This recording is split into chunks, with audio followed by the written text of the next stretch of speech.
সহজ রেশনে তোমাদের সকলকে স্বাগত। আজকের এই ভিডিওতে আমরা সপ্তম শ্রেণীর প্রথম পর্যায়ক্রমিক মূল্যায়ন 2024 সালের পরিবেশ ও বিজ্ঞান বিষয়ের সিলেবাস নাম্বার বিভাজন এবং একটি নমুনা প্রশ্নপত্রের সম্পূর্ণ উত্তর সহ আলোচনা করব। তো চলো এই ভিডিওতে আমরা দেখে নিই ক্লাস 7 এর ফার্স্ট ইউনিট টেস্ট 2024 পরিবেশ ও বিজ্ঞান বা সায়েন্স সাবজেক্টের এই প্রশ্নপত্রের উত্তরগুলো। তো প্রথম ইউনিট টেস্টে তোমাদের 15 নম্বরের পরীক্ষা নেওয়া হবে এবং 30 মিনিট সময় দেওয়া থাকবে। ঠিক আছে, এই সমস্ত প্রশ্ন আর উত্তরগুলো দেখার আগে এই চ্যানেলে যদি তোমরা নতুন হতে হয় চ্যানেলটিকে সাবস্ক্রাইব করে রাখবে এবং বেল আইকনে প্রেস করার পর অল অপশনটি সিলেক্ট করবে। ভিডিওটিতে একটি লাইক করবে, ভিডিওটি অবশ্যই বন্ধু বান্ধবের সঙ্গে শেয়ার করবে এবং ভিডিওটি সম্পর্কে মতামত অবশ্যই কমেন্ট বক্সে লিখে জানাবে। ঠিক আছে, আর যদি এই সমস্ত প্রশ্ন এবং উত্তরের পর তোমরা পিডিএফ ফাইল পেতে যাও তাহলে সহজ লেসন অ্যাপটিকে ইনস্টল করবে, সেখানে কিন্তু ভিডিওর পাশে পিডিএফগুলো দেওয়া থাকবে। তাহলে তোমরা সেখান থেকে প্রশ্ন এবং উত্তরগুলো পড়তে পারবে অথবা পিডিএফগুলো কিন্তু নিজেদের ফোনে ডাউনলোড করে নিতে পারবে।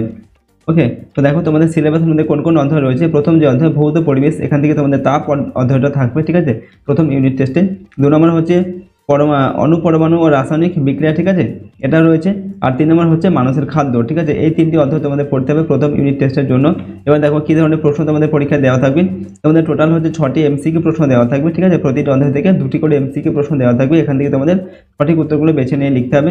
এরপর 1টি করে এসিকিউ প্রশ্ন দেওয়া থাকবে, 3টি অধ্যায় থেকে 3টি দেওয়া থাকবে। ঠিক আছে, 1 নম্বর মানের প্রশ্ন এগুলো এক কথায় উত্তর লিখতে হবে।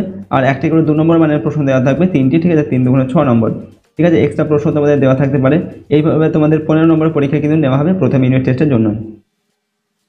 এটা হচ্ছে তোমাদের ক্লাস 7 এর first unit test history science সাবজেক্টের। ওকে, একটি মডেল কোশ্চেন পেপার। দেখুন প্রথমে কি প্রশ্ন দেওয়া আছে, সঠিক উত্তরটি নির্বাচন করে লেখো 1 × 6 = 6। 1 নম্বর দেখে ফারেনহাইট স্কেলে থার্মোমিটারের নিম্ন স্থিরাঙ্ক হলো 0 ডিগ্রি, 32 ডিগ্রি, 100 ডিগ্রি না 212 ডিগ্রি। তো ফারেনহাইট স্কেলে থার্মোমিটারের যে নিম্ন স্থিরাঙ্ক সেটা হচ্ছে 32 ডিগ্রি। ঠিক আছে, এরপর হচ্ছে পরমাণুর নিউক্লিয়াস ধনাত্মক আধানযুক্ত, ঋণাত্মক আধানযুক্ত, নিস্তড়িত না কোনোটি নয়। তো পরমাণুর নিউক্লিয়াস এটা হচ্ছে ধনাত্মক আধানযুক্ত হয়ে থাকে। ঠিক আছে, পরমাণুর নিউক্লিয়াস যেটা। এরপর হচ্ছে মাটির কলসির জল ঠান্ডা থাকে কারণ হচ্ছে বাষ্পীভবন, ঘনীভবন না কঠিনীভবন। তো মাটির কলসির জল ঠান্ডা থাকে তার কারণ হচ্ছে কি বাষ্পীভবন। ঠিক আছে, বাষ্পীভবন হয়ে যায় যে বাইরের যে জল সেটা, যার ফলে মাটির কলসির জল ঠান্ডা থাকে। এরপর হচ্ছে 4 নম্বর দাগে তাপ পরিমাপ করার যন্ত্রের নাম হাইগ্রোমিটার, থার্মোমিটার, ক্যালোরিমিটার না ব্যারোমিটার। তো তাপ পরিমাপ করার যন্ত্রের নাম হচ্ছে ক্যালোরিমিটার।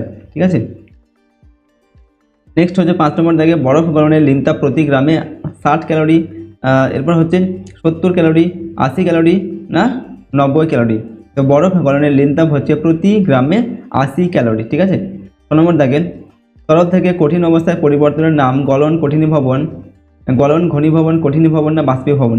তো এখানে উত্তর লিখবে কঠিনীভবন। ঠিক আছে, নেক্সট দেখো আরও কয়েকটি প্রশ্ন দেখে নাও। সব প্রশ্নগুলো তোমরা কিন্তু ভালোভাবে মুখস্থ করবে।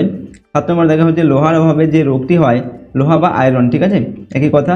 এখানে বলা হচ্ছে অ্যানিমিয়া, গয়টার, রিকেট না বেরিবেরি। তো লোহা বা আয়রন এর অভাবে কী রোগ হয়, অ্যানিমিয়া। ঠিক আছে, বা রক্তাল্পতা, অ্যানিমিয়া বা রক্তাল্পতা রোগ হয়।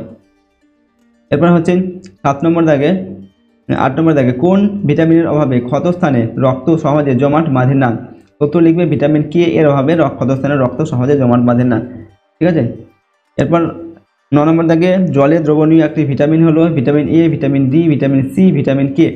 জলে দ্রবণীয় ভিটামিনটা হচ্ছে ভিটামিন সি।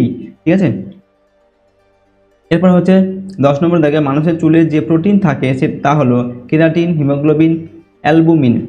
তো মানুষের চুলে যে প্রোটিন থাকে সেটা হচ্ছে কেরাটিন নামক প্রোটিন থাকে। এরপর হচ্ছে 11 নম্বরে একটি ফ্যাট জাতীয় খাদ্য হলো ভাত, রুটি, ফল না মাখন।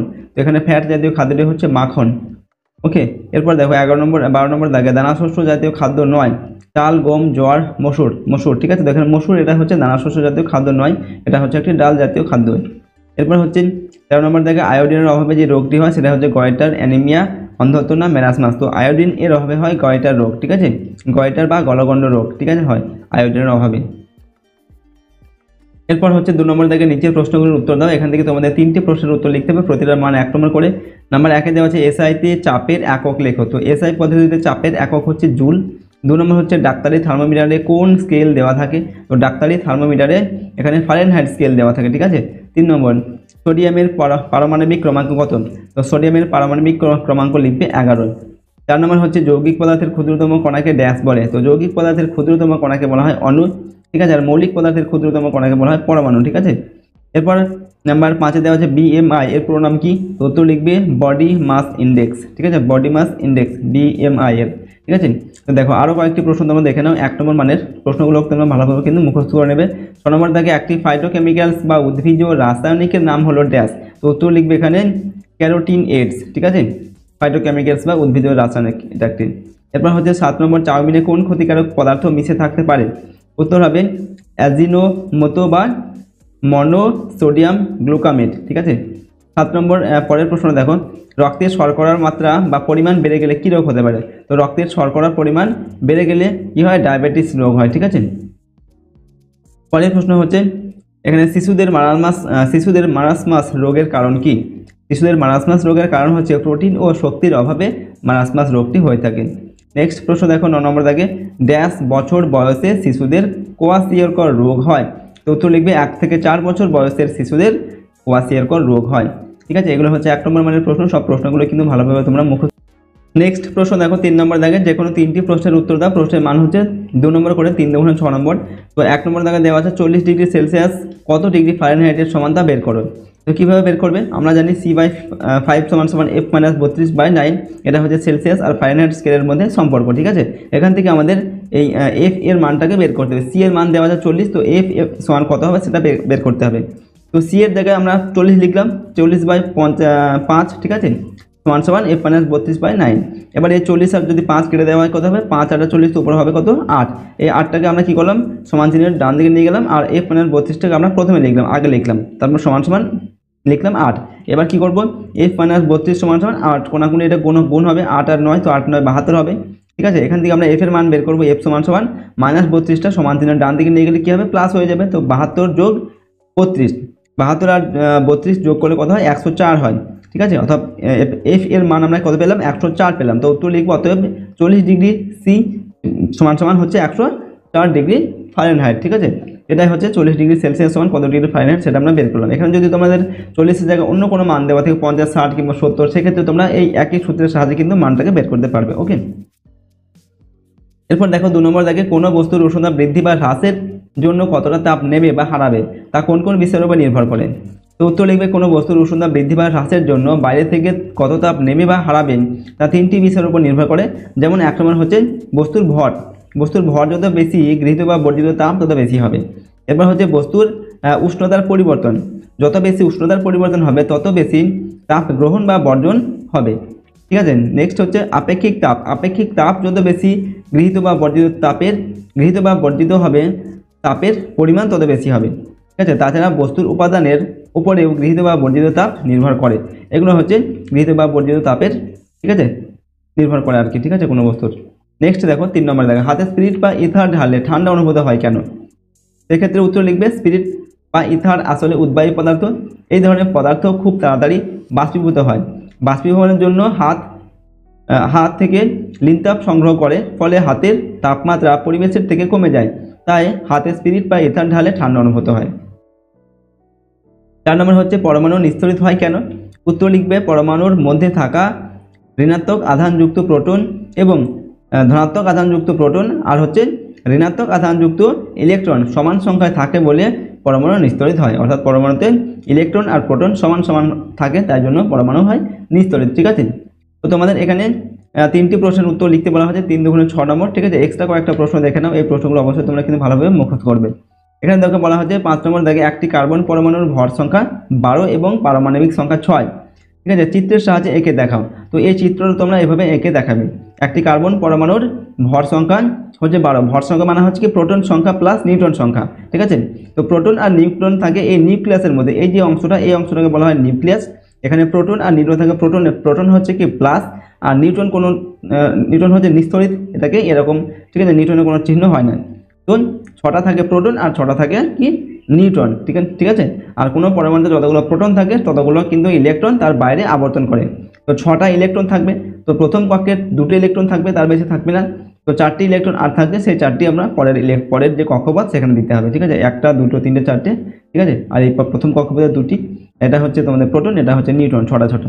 তো এরকম করে ছবিটা তোমরা এঁকে দেখাবে, ঠিক আছে, এটা তোমাদের বইতেও কিন্তু দেওয়া আছে। পরের প্রশ্ন দেখো, নেক্সট 6 নম্বর দেখে নিচের বিক্রিয়াগুলির সমতা বিধান করো। এখানে যে বিক্রিয়াগুলো দেওয়া আছে এগুলোর সমতা বিধান করতে হবে।